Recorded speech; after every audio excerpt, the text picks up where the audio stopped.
Durante años, los fans de Dexter se han preguntado lo mismo. ¿Sabía realmente el agente especial Frank Landy que Dexter Morgan era un asesino en serie? Landy era uno de los investigadores más brillantes del FBI, un hombre con una intuición legendaria, conocido por atrapar criminales imposibles como el asesino del Río Verde o el francotirador de Washington. Y sin embargo, mientras trabajaba codo a codo con Dexter, el verdadero carnicero de la bahía nunca lo desenmascaró, al menos oficialmente.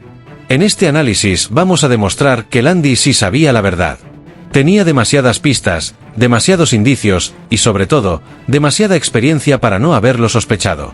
También veremos por qué no hizo nada. Sus principios, su relación con Debra y el contexto político del caso pesaron más que la verdad.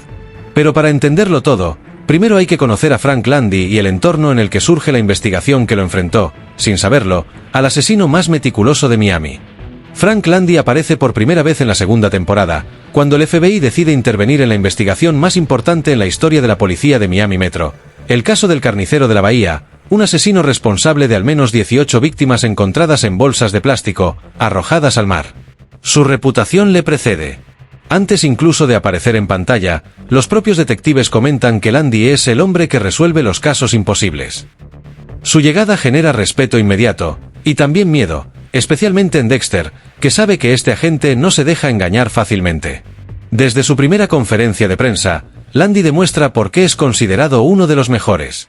Con apenas unos datos iniciales, corrige al equipo y muestra una capacidad de análisis quirúrgica. Donde otros ven un caso sin sentido, él detecta patrones, método y propósito. En cuestión de minutos deja claro que no está frente a un psicópata cualquiera, sino ante un asesino con un código. Poco después, Landy organiza un equipo de trabajo especial. Elige cuidadosamente a sus miembros, descartando a quienes considera inadecuados, incluso aunque sean veteranos de la unidad. Uno de los primeros en quedar fuera es Doakes, conocido por su temperamento explosivo y su dificultad para trabajar en grupo. La decisión deja claro que Landy no se deja impresionar por reputaciones, valora la precisión y la disciplina por encima de todo. En cambio, Debra Morgan, que en ese momento atraviesa un periodo de inseguridad profesional tras su relación con el asesino del hielo, sí es seleccionada. Landy ve en ella algo que otros no: capacidad de empatía, determinación y una mirada que busca entender al asesino, no solo atraparlo. Esta dualidad en su trato, rechazar sin dudar a Doakes y apostar por Debra, nos muestra la mente calculadora de Landy. No elige por simpatía ni por jerarquía, sino por estrategia. Cada miembro de su equipo tiene un propósito, y eso será clave para entender su actitud posterior hacia Dexter. El agente Landy no es un hombre impulsivo. Es metódico, racional y sobre todo, observador. Su poder no está solo en los datos, sino en leer a las personas, cómo hablan, cómo miran, cómo se comportan cuando creen que nadie los observa. Y en ese terreno, la psicología del asesino, Dexter Morgan es el mayor desafío que jamás ha tenido frente a él. El primer encuentro entre Frank Landy y Dexter Morgan ocurre en el episodio Una mentira inconveniente. La escena parece inofensiva, pero en realidad es el punto en el que Landy empieza a mirar más allá de la superficie. Dexter se encuentra en la morgue observando las pruebas de sus propios crímenes, fragmentos de cuerpos, fotos y restos del llamado carnicero de la bahía. Está absorto, casi nostálgico, contemplando su obra sin que nadie lo note. Y justo entonces, Landy aparece. En lugar de hablar de procedimientos forenses o de análisis de sangre, Landy rompe el hielo con algo mucho más profundo: la psicología del asesino. Dice que el carnicero debe guiarse por una serie de principios retorcidos, algo que le da un propósito a sus crímenes. Es una observación aparentemente teórica, pero que describe a la perfección el código de Harry, la regla moral con la que Dexter justifica sus asesinatos. Este intercambio es crucial. Landy no se limita a interrogar, sino que observa las reacciones. Sabe leer el lenguaje corporal y las microexpresiones, y en ese momento ve algo en Dexter, una mezcla de incomodidad y fascinación. Cualquier otro agente habría pasado por alto ese gesto, Landy no. A partir de ahí, sus interacciones se vuelven un juego sutil de inteligencia. En cada conversación, Landy lanza frases ambiguas que parecen simples comentarios, pero en realidad son pruebas encubiertas. Por ejemplo, cuando le pregunta si el asesino podría tener una justificación para matar, Dexter responde automáticamente que no hay ninguna. Landy lo corrige sin dudar. Bueno, hay una excepción: cuando se trata de salvar una vida inocente. Esa línea lo cambia todo. Resume su propia visión del mundo y explica por qué, incluso si sospechara de Dexter, no actuaría de inmediato. Landy no es un fanático de las normas, cree en el propósito detrás de los actos. Y si de verdad sospechaba que Dexter mataba solo a criminales, es posible que lo viera como un mal necesario. Además, Landy tiene una ventaja que pocos notan: experimenta la reacción de Dexter en directo ante los crímenes del carnicero. Lo observa analizar la escena del delito, tocar las pruebas, mirar los cuerpos. Si alguien tan perceptivo como Landy ve esa mezcla de frialdad y orgullo en los ojos de un forense, difícilmente lo olvida. Este primer contacto establece el tono del resto de la temporada. Landy no acusa, pero tampoco deja de observar. Desde ese instante, Dexter deja de ser un simple colaborador y se convierte en un objeto de estudio, un posible sospechoso que Landy vigila en silencio mientras sigue avanzando el caso del carnicero de la bahía. Mientras el caso del carnicero de la bahía avanza, Dexter empieza a sentir cómo la presión se estrecha a su alrededor. Hasta ese momento había logrado mantener su fachada de analista de sangre impecable, pero una simple coincidencia científica estuvo a punto de derrumbarlo todo. Los investigadores descubren restos de algas marinas adheridas a las rocas usadas para hundir los cuerpos en el fondo del mar. Un detalle mínimo, pero devastador. Esa especie de alga solo crece en unas pocas zonas concretas de Miami, lo que reduce drásticamente los posibles puntos de vertido. Uno de ellos, casualmente, es el Coral Cove Marina, el mismo lugar donde Dexter guarda su barco, el Slice of Life. Frank Landy, que a esas alturas ya había comenzado a formar su propio perfil del asesino, no pasa por alto ese dato.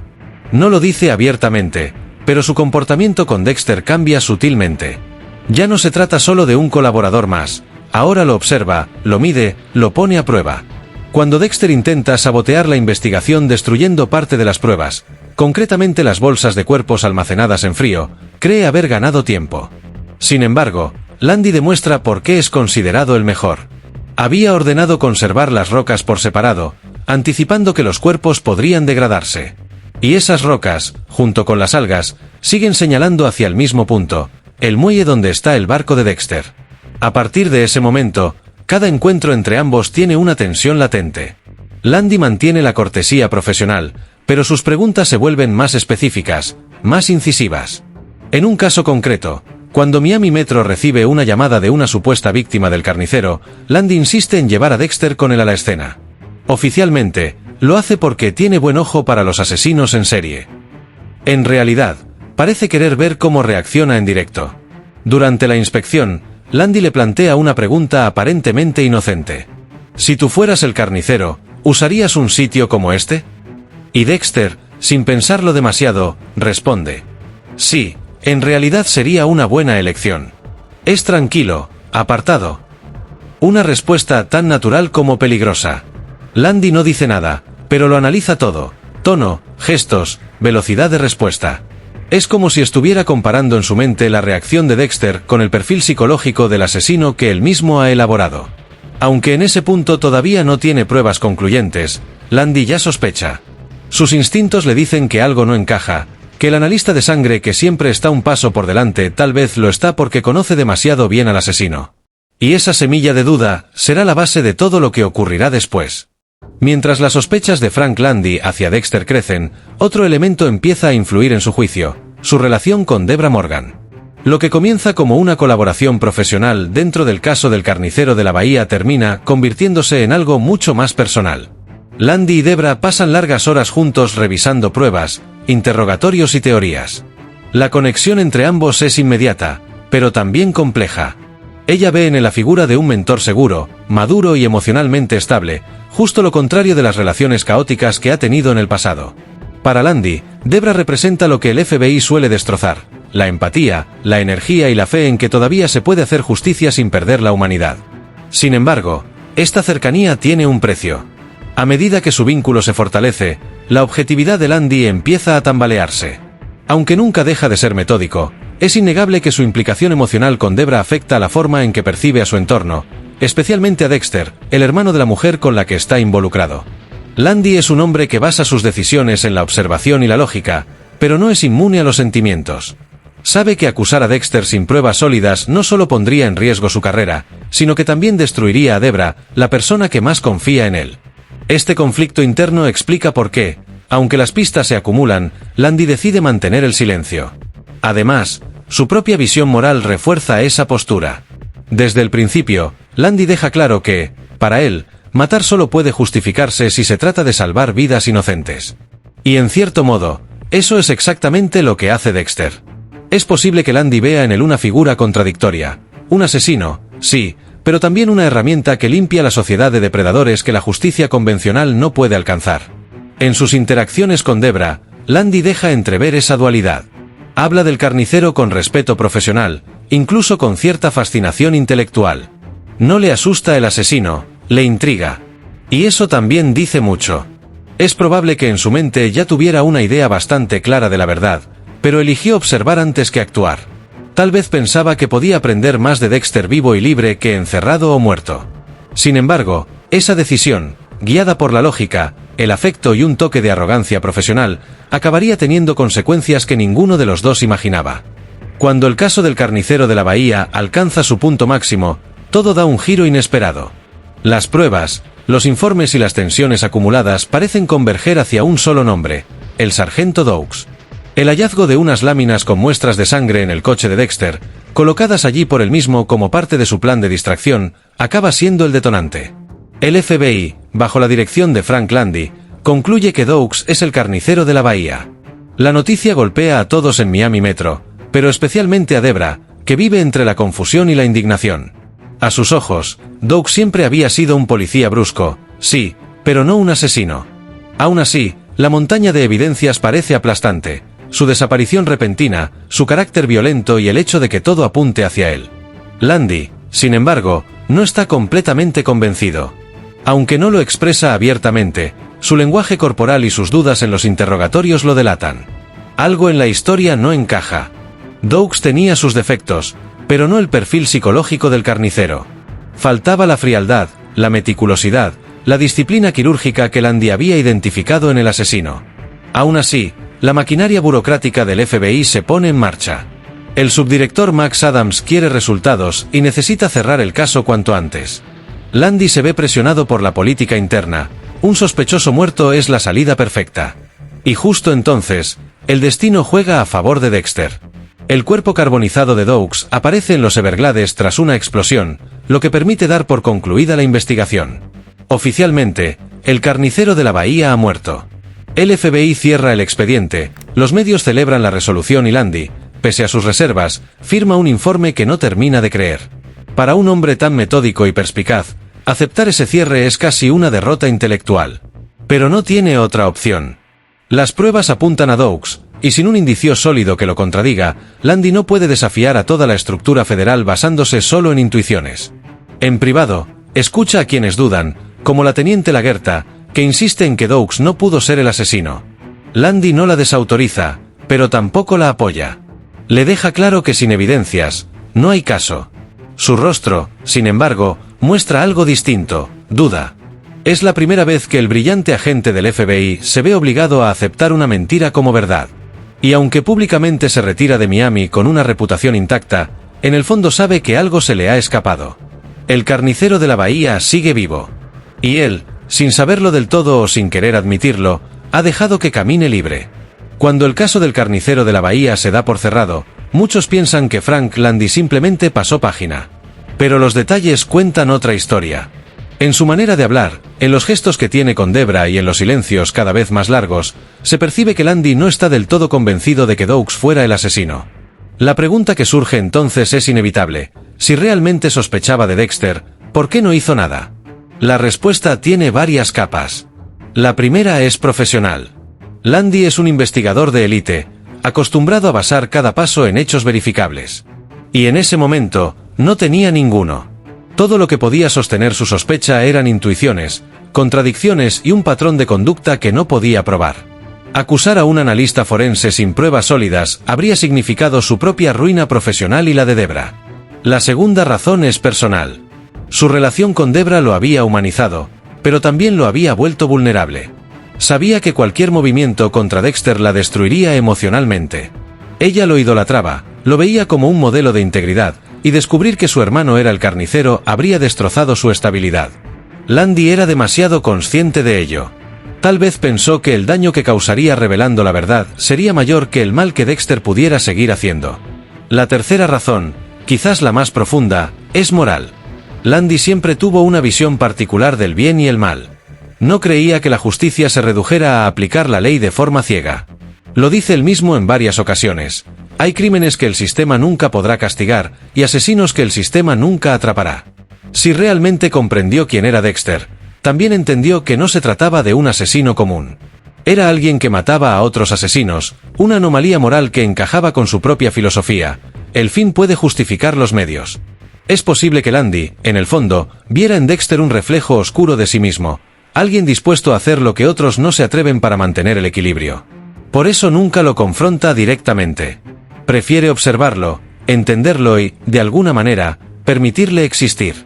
Esa decisión, callar, mirar hacia otro lado, fue una elección calculada, no una omisión.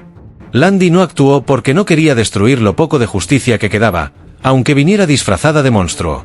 Y quizá, en su mente, ese silencio era su forma de mantener el equilibrio entre la ley y la verdad. Cuando Frank Landy abandona Miami, deja atrás un caso cerrado oficialmente y un secreto que nunca revelará. Para todos, el carnicero de la bahía ha muerto con Doakes.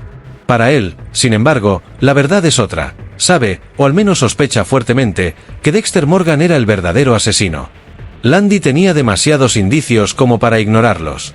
Observó cómo Dexter manipulaba pruebas forenses, cómo seleccionaba víctimas que coincidían con su código moral, cómo reaccionaba frente a la escena del crimen y cómo sus emociones se mezclaban con el placer del control. Su entrenamiento como agente del FBI, especializado en perfilar asesinos imposibles, le permitía leer patrones que otros no veían.